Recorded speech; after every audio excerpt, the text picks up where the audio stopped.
Могущество пиратов. Во время датско-шведской войны 1353-1412 годов пираты стали сильнее. Они пользовались конфликтом и грабили одинокие суда, причем иногда даже законно.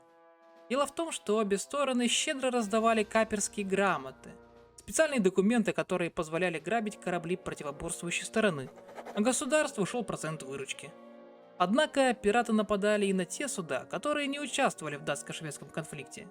Больше всего от этого страдал Ганзейский союз, который вскоре стал злейшим врагом виталийских братьев.